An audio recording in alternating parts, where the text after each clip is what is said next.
Ladies and gentlemen, the secret word tonight is shoe. S-H-O-E.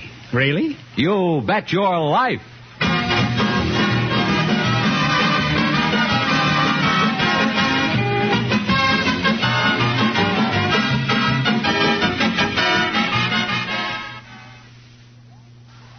The one, the only... Just a second, I'll see if he's here. Oh, that's me, Groucho Marx.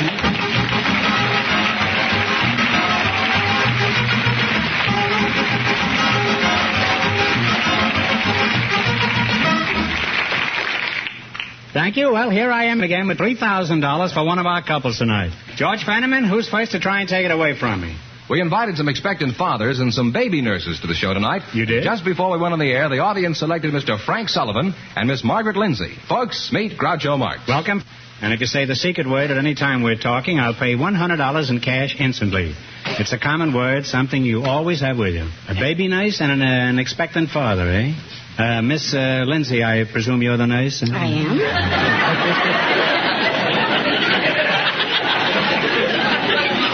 Where are you from, Margaret? I was born in Johnstown, Pennsylvania. During the flood? After the flood. Well, a lot of water's gone over the dam since then. If you pardon the expression. How long have you been a baby nurse? How long have you been a nurse, baby? About 18 or 20 years. Mm-hmm. How many babies have you had, Margaret? Oh, hundreds of them. About 300 a year. How long have you been married? About 40 years? I'm not married. I trust that's the proper explanation for that. You've taken care of 300-400 babies? Yes. Mm-hmm. Mr. Frank Sullivan, huh? Yes. You're an expectant father, huh? That's right. What are you expecting? A baby. I didn't think you were expecting a kangaroo, Frank. Are you expecting a boy or a girl? A boy. A boy, huh? How do you know it'll be a boy? Friends in Washington? Sooner or later, it'll be a boy.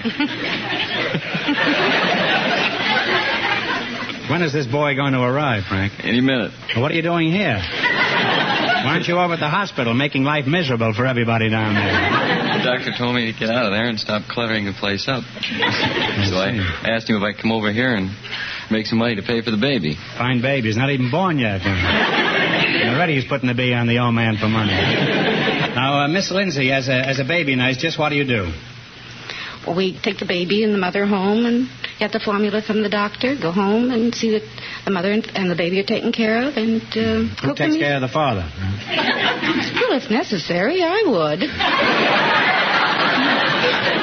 You give him his bottle, you mean? Yes. Mm-hmm. Tell me, how long do you take care of the mother and the infant? Oh, anywhere from 2 weeks to a month, according to Papa's pocketbook. Mm-hmm. That's a very mercenary attitude, isn't it?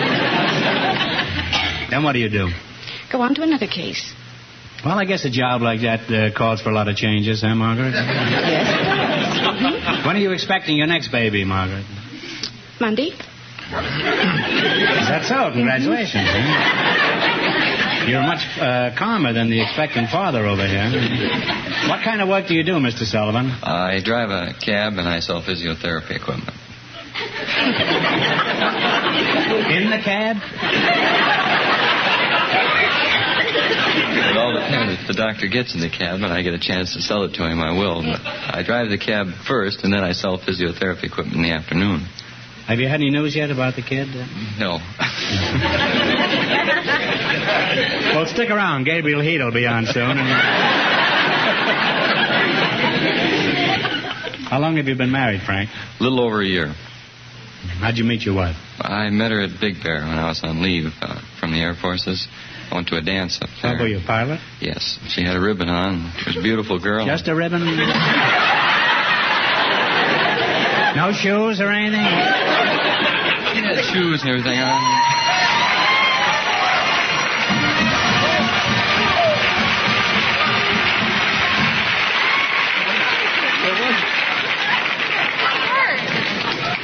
What a jerk I am.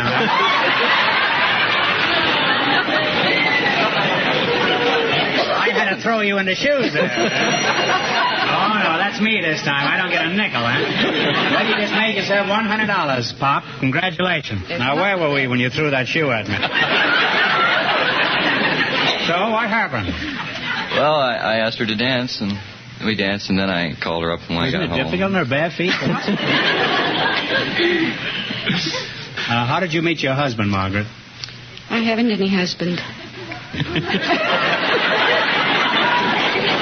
Well, are you married? No. Well, that explains it, I guess. Well, why aren't you married, Margaret? You're an attractive girl. Being around babies so much, it seems to me you'd want to get married. Well, it's this way. All the men I meet are husbands and fathers and... Well, in your job, you just can't get away from the eternal triangles, That's huh? right. By the way, they're not triangles anymore. They're not triangles? They're squares. They're squares. Are you referring to the husbands or the diapers, huh? And all these years, for the past 50 or 100 years, they've been using triangles, huh? Bet some kid figured this out. I bet they did, too. At a square dance, I'll bet, huh? Now, Francis, let's see how much you know about babies. For example, should you pick him up when he cries? If you pick him up, he'll shut up. Who wouldn't, huh? That'd spoil him, I suppose, huh, if you picked him up? Huh? Well, I say so, but I've been reading books, and it says it doesn't spoil them. Clara Barton, how do you feel about picking up crying babies? Well, I think it should be done because you never can tell what's the matter if they have a pin sticking them or gas on the stomach or, etc. Well, the etc. is probably the reason he's crying in the first place.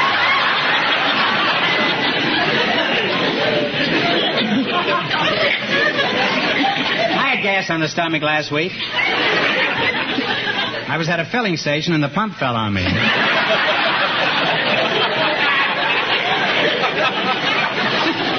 Miss Lindsay, are you married yet? Well, time's a wasting, You're liable to wind up an old maid. Bring her in and we'll wind her up together, huh?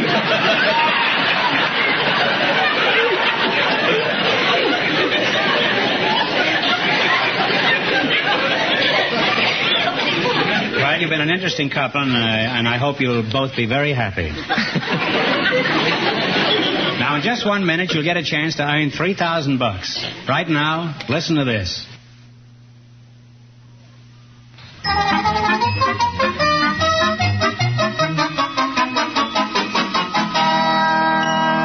All right, now you're going to play You Bet Your Life for $3,000. Fenneman, bring our expectant father and the baby nurse up to date on the rules. Each of our three couples has $20. They bet as much of that 20 as they want on each of 4 questions. The couple that earns the most money gets a chance at the $3,000 question at the end of the program. Our other 2 couples are in a waiting room off stage, so they don't know what's happening out here. What question category did you select? Songs about New York. Is that right? Mm-hmm. How much are you going to bet of the $20? $10. Jerry Fielding will supply the music. You identify the song. Okay, Jerry.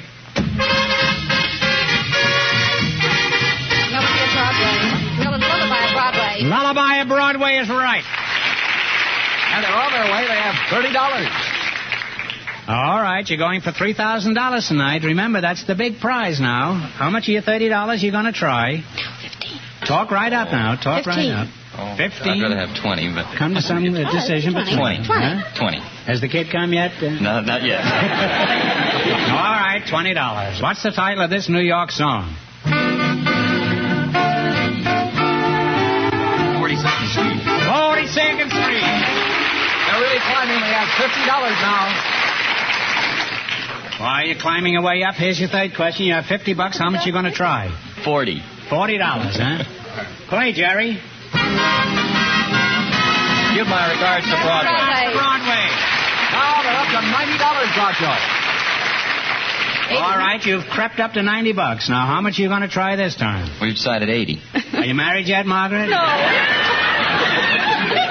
All right. You're going to bet $80. What's the name of this New York song? The Bowery. The Bowery is correct. And they wound up with $170 plus $100 for the secret word.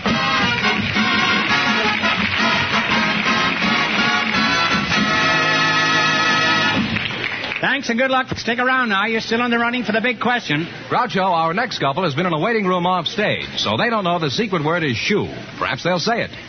Just before we went on the air, our studio audience selected a Fixit Man and a housewife. And here they are, Mr. Fred Smith and Mrs. Helen Blair meet Groucho Marx. Folks, we're happy to have you here. And if you say the secret word at any time we're talking, we'll pay you $100 immediately. It's a common word, something you always have with you. Let's see, Fixit Man and a housewife. Mrs. Helen Blair? That's right. How large a family do you have? I have one child. One child, huh? And what does your husband do for a living? He's a fuller brush man. Front door or back, huh? I think he'd take either. Mr. Fred Smith, you're the Fixit Man, huh? That's right. Mm-hmm. Well, just stand there and fix it. I'll be back to you in a moment. Mrs. Blair, how did you meet your husband? Well, I was living on a farm. I was the farmer's daughter. And we had been missing our chickens. And so this evening we had our light on. What do you mean you'd been missing him? You were lonely for him? No, they'd been disappearing. Oh, and, well, that's quite a difference. We heard this terrible racket in the chicken house, and just as I got to the door of the chicken house, a skunk came out. And that was your future husband? No. I saw this skunk, and I yelled, "Get that skunk!" And this young boy was coming over to see my brother, and he grabbed for the skunk, and I grabbed for it, and we both fell on it. We smelled to the high heavens. We went back in the house and tried to figure out what to do. But finally, we decided that we should start going out together because nobody else would go with us. Well, that is certainly an unusual romance, Mrs. Are you the Fixit Man, Mr. Smith? I am.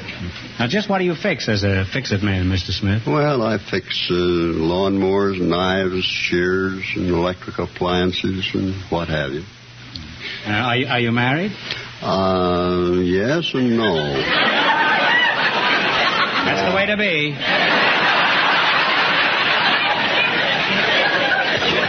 What do you mean, yes or no? What kind of an answer is that from me? However, I'm going to marry the same woman that I was married to. Didn't it take the first time? Why are you remarrying the same girl of your dreams? Well, I think it's the proper thing to do. How old are you, Mr. Smith? 71. Gee, you don't look it. You look about 58. Oh, no. Yeah, oh, yeah. Not many fellas get married at 71. No, they have better sense.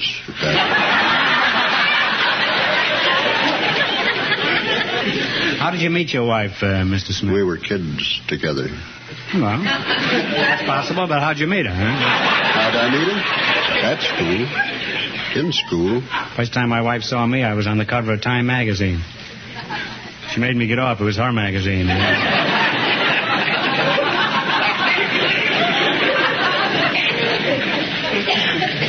How'd you get to be a Fixit Man? Did you start out as a Fixit boy? No, I used to monkey around when I was a kid.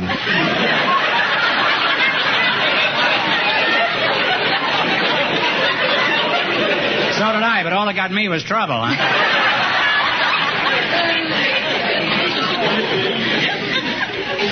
Now, Fixit Man, in your job, I presume you run into all sorts of emergencies. What was your biggest mistake? When I moved to Missouri to live.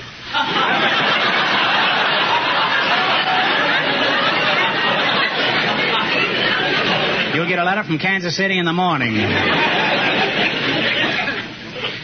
Now, Mrs. Blair, when something starts falling apart at the seams around your house, how do you get it repaired? Oh, my husband... Your husband is falling apart at the seams? No, he even fixed my... Tonight he had to fix my shoes before I...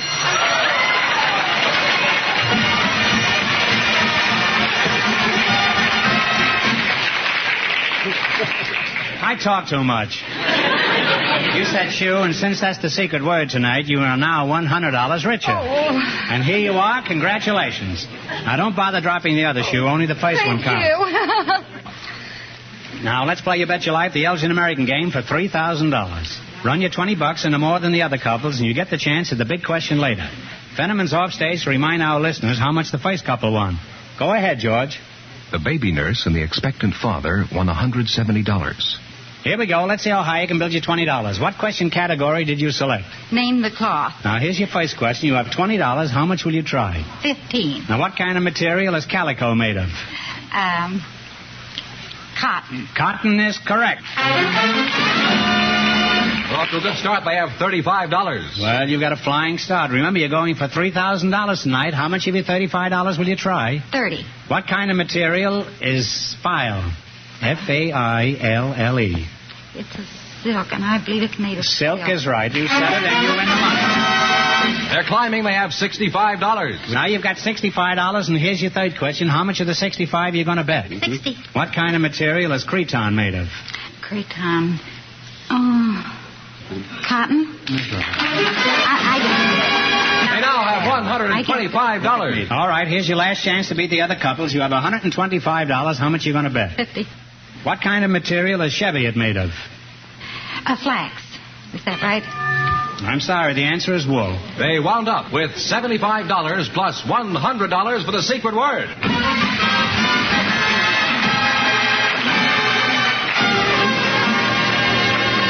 Now, in just 1 minute, our last couple will play You Bet Your Life, and then we'll know who gets the $3,000 question. Right now, I want you to pay attention to this.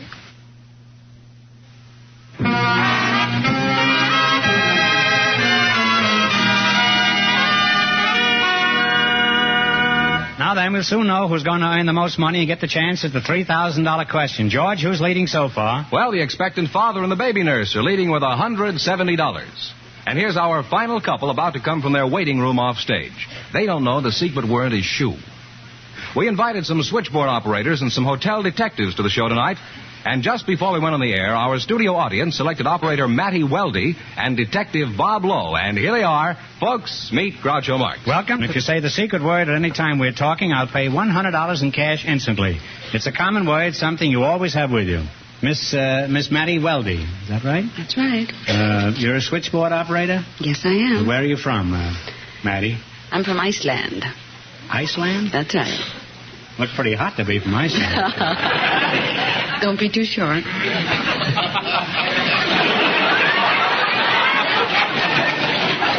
One can never be too sure, Miss Weldy. Nobody ever seems to be born in Los Angeles. I guess on account of the smog, the stork can't find the chimney. Why do you do your telephone operating? I do my top rock with the Daily News. Have you ever had your lines tapped? Not to my knowledge. Well, keep an eye on Detective Lowe over here. I notice he's looking over your lines right now. Detective Bob Lowe, huh? Mm-hmm. Where are you from? Cleveland, Ohio. Mm-hmm. Didn't they used to have a ball club there?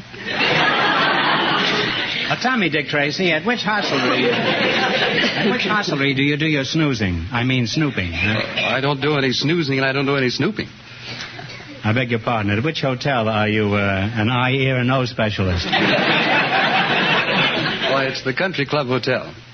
Do you work day or night, sir? I work the night shift.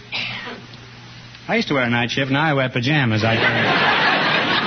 You must have had some embarrassing experiences in your job, haven't you, Mr. Lowe? Yes, Such as looking someone straight in the eye through a keyhole? Oh, I don't look through keyholes. Well, it's my mistake. I thought you looked a little peaked, that's all. Besides, I should have known a man as tall as you was strictly a transom man.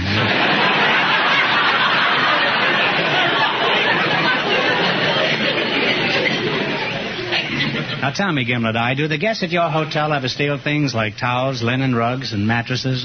Oh, occasionally they take a towel or two, yeah. Mm-hmm. What do your towels at home say? They say his and hers. His and hers, huh? I can just picture you at home, huh? Your wife throws the his and her towels in the Bendix washer, and there you are peeking through the little window, watching his chasing hers through the hot soap.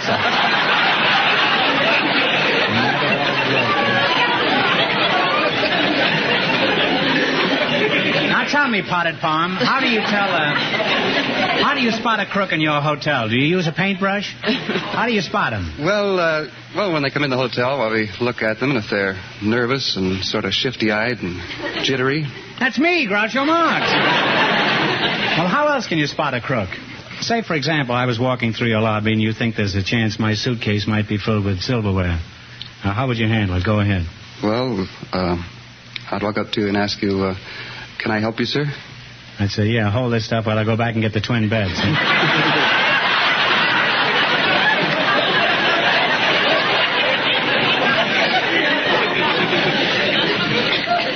Well, are you going to arrest me or not? No, I don't think we will, Mr. Marx. You see, we saw you coming in, and we recognized you, so we knew that you weren't a crook and that you were honest. This is the most insulting thing I've heard all day. I'm going to sue you for defamation of character. Now we're going to play You Bet Your Life. And if you can beat our other two couples, you'll get a crack at the $3,000 question. I can't tell you how much they won, but George has gone off stage to remind our listeners. The baby nurse and the expectant father are still ahead with $170. Here we go. Let's see how high I can build you $20. What question category did you select? Movie title roles. That's right. Now, here's your first question. You've got $20. How much are you going to try? About 10. I thought $10. 10. Uh-huh. All right. Who plays the title role in I Was a Male War Bride? Cary Grant. Cary Grant is correct. They're on their way, Groucho, with $30. All right. Remember, you're going for $3,000 tonight. How much of your $30 will you try? 20. All right. $20. Who plays the title role in the picture Mr. Soft Touch?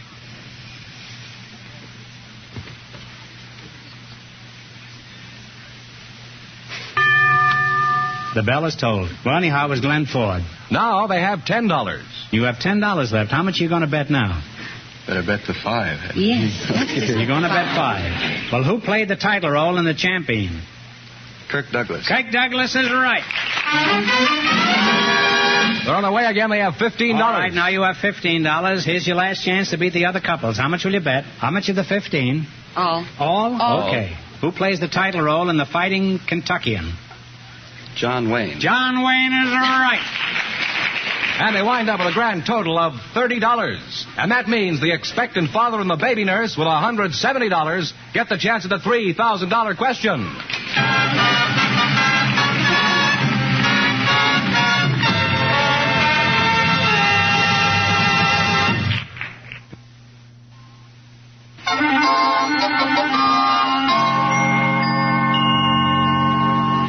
And here's the winning couple, Groucho, the expectant father and the baby nurse. Well, back again to try for $3,000, eh? Good luck. I'll give you 15 seconds to decide on a single answer between you, so talk it over thoroughly. And no help from the audience, please. Put on your thinking caps. Remember your history. George Washington was the first general to become president. Who was the second general to become president? He was a general in the Second War the United States had with England.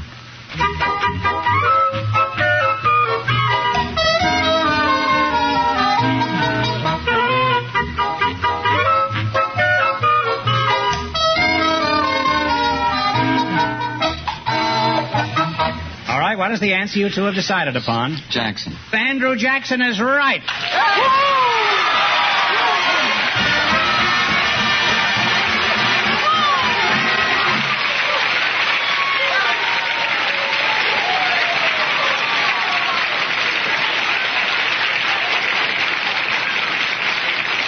Come on, kid. That's right. You win $3,000 in cash. Now, what are you going to do with all that money? What are you going to do with yours, Francis? I have to have time to believe it first. Well, let's say it's true. What are you going to do with that money? Well, I'd like to put some in the bank for Junior. Well, you can afford to have triplets now, you know. And Margaret, what are you going to do with yours? I don't know. I think I'll try to buy a home for my mother and myself. You won $270 plus $3,000. You really cleaned up tonight. Congratulations to both of you.